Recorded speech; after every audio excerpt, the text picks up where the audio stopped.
My dear students, last class में मैंने आप लोगों को बताया था कि डायमेंशंस के एप्लीकेशंस क्या क्या होते हैं। जैसे एक किसी क्वांटिटी को आपने दूसरे में कन्वर्ट करके देखा था और हमने इक्वेशंस को ना कंपेयर भी करा के देखा था ताकि करेक्टनेस मिल सके। और आप लोगों ने बच्चों कई सारे फिजिकल क्वांटिटीज़ को एक फॉर्मूला बनाकर देखा था, which is the derivation of a formula. But बच्चों ये इतनी लिमिटेड जो स्टडी है उससे अपन क्या समझते हैं कि इसके कहीं ना कहीं तो डिसएडवांटेज बनने ही चाहिए। तो वही हम लोग पढ़ते हैं लिमिटेशंस ऑफ डायमेंशंस एनालिसिस के अंदर, ये क्या नहीं कर सकता। आप देखते हो जैसे वर्क का फॉर्मूला हो गया, एनर्जी का फॉर्मूला हो गया, कोई भी एनर्जी का फॉर्मूला हो गया, तो वो डेफिनेशन वाइज तो डिफरेंट होगा, but on the scale of dimensions work का डायमेंशन होगा, एनर्जी का डायमेंशन होगा, वही टॉर्क का डायमेंशन आ रहा था। और सिमिलरली आप ऐसे ही प्रेशर के डायमेंशंस कंपेयर कर सकते हो। इम्पल्स और मोमेंटम बराबर बोल देते हैं लोग बाग, तो ये सब थियोरेटिकली सही तो नहीं है। तो इसके जो डिसएडवांटेजेस हैं वो मैं अभी आपको सिखाने जा रहा हूँ। The first point you will write it, आप बोल सकते हो it fails to give any information. ध्यान से देखते रहो और नोट करके लिखते चला करो, वीडियो पॉज कर करके, ठीक है। It fails to give any information about the constants used in formulas. Let me teach you by an example. बच्चों सबसे हार्ड वाइड फार्मूला होता है हमारे पास, उससे बोलते हैं काइनेटिक एनर्जी, जिसमें 1/2 आ रहा था और mv² होता है, 9 से पढ़ते आ रहे हो। यहाँ पे ये हाफ आप कैलकुलेट नहीं कर पाए थे। आपका फॉर्मूला जो आया था बच्चों वो आया था cm/v²।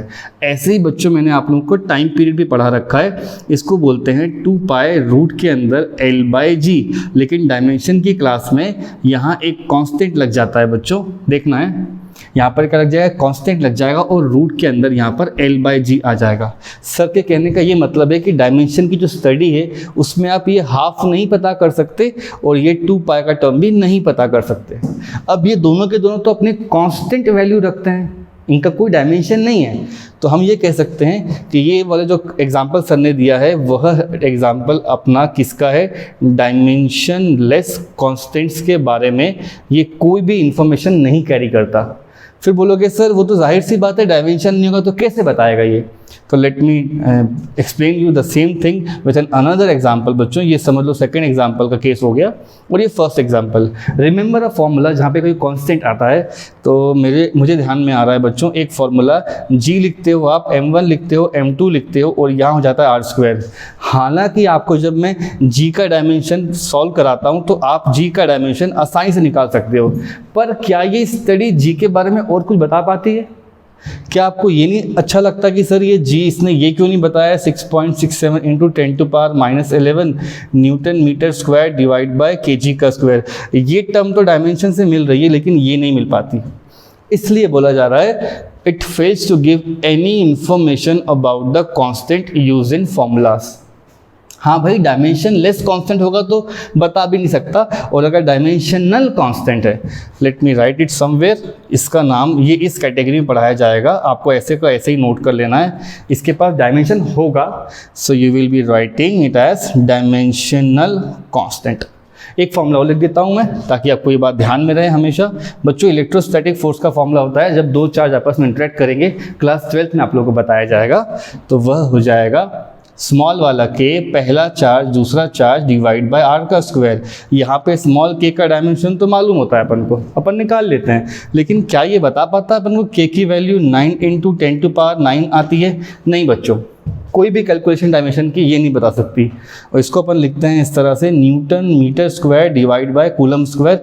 और बच्चों मेरा कहने का मतलब है कि इसको भी आप लोग डायमेंशनल कांस्टेंट की कैटेगरी में रख दो।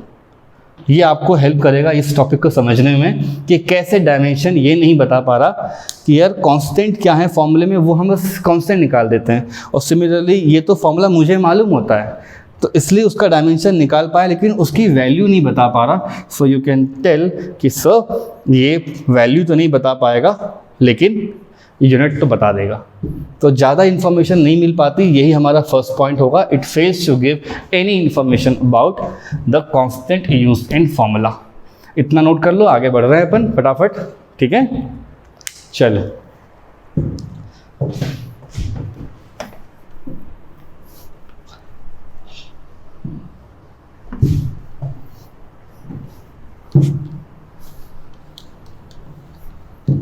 बच्चों वीडियो पॉज करके ना आप लोग नोट कर लिया करो, सबसे बेटर वही रहता है ना। ऐसे पढ़ाते वक्त तो पूरा सुन लिया करो सर क्या बोल रहे हैं और फिर तुरंत पॉज करके उसको अपन ने नोट कर लिया।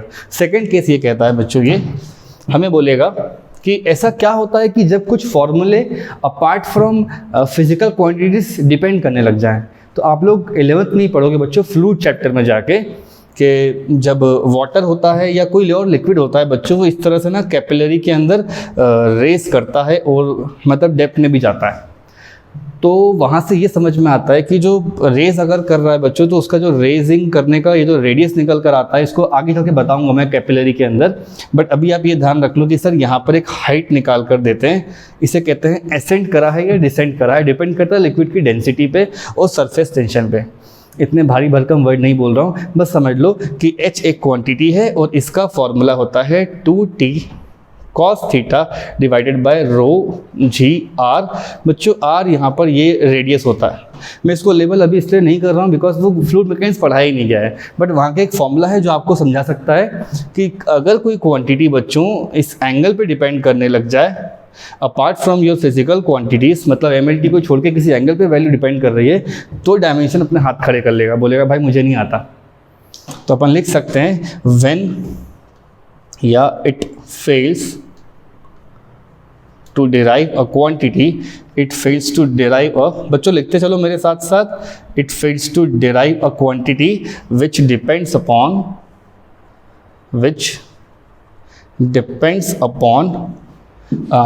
apart from your physical quantities, so which depends upon more variables apart from, ध्यान से देखते चलो, अपार्ट फ्रॉम सर ने लिखा है यहाँ पर फिजिकल क्वांटिटीज। ठीक है, देखो फिजिकल क्वांटिटीज का मतलब है आप रो जी और आर तो निकाल पाओगे, सरफेस टेंशन बता लोगे, लेकिन ये कैसे प्रूव करोगे कि h cos थीटा पर डिपेंड कर रहा है बच्चों, बात समझो। सिमिलरली बच्चों यहाँ पे थर्ड वाला मैं एक्सप्लेन कर देता हूँ। कुछ ऐसे एक्सप्रेशंस हैं मैकेनिक्स के अंदर जिसमें ना फॉर्मूले में प्लस सिंबल आ जाता है, और ये इसका ड्रॉबैक है कि जब कभी पॉजिटिव साइन आए, नेगेटिव साइन आए, ये वाला साइन आ जाए ग्रेटर देन लेस देन, तो ये उन फॉर्मूलेस का डायमेंशन इक्वल कर देता है। तो क्या होगा अगर मैं इससे पूछूं हेलो डायमेंशन मुझे ये बताओ, U T plus half eighty square क्या प्रूफ कर पाओगे, तो बोलेगा नो सर मुझे नहीं आता। द रीज़न वो इसके डायमेंशन बच्चों इससे कंपेयर करा देगा या इसके डायमेंशन इससे कंपेयर करा देगा। तो आप कह सकते हो the study of dimension fails to derive, मैं लिखता हूँ इट फेल्स टू डिराइव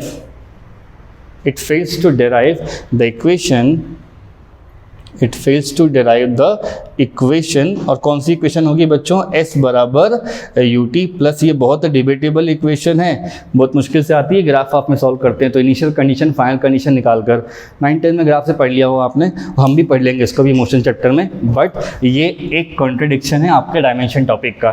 तो एग्जाम में आता क्या बोलोगे, सर डायमेंशन की बहुत सारे डिसएडवांटेजेस हैं। द फर्स्ट डिसएडवांटेजेस, ये कोई कॉन्स्टेंट नहीं बता कर सकता। दूसरा, अगर किसी फॉर्मूले में अपार्ट फ्रॉम फिजिकल क्वांटिटीज़ कोई एक दूसरी क्वांटिटी लग रही होगी, मतलब बेसिक मैकेनिक्स की क्वांटिटीज़ को हटाकर, तो ये वो भी नहीं बता सकता।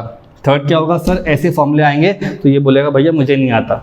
लास्ट वन और है, मैं आपको बताता हूँ, इतना नोट कर लो फिर आगे बढ़ते हैं अपन। जल्दी नोट कर लो बच्चों।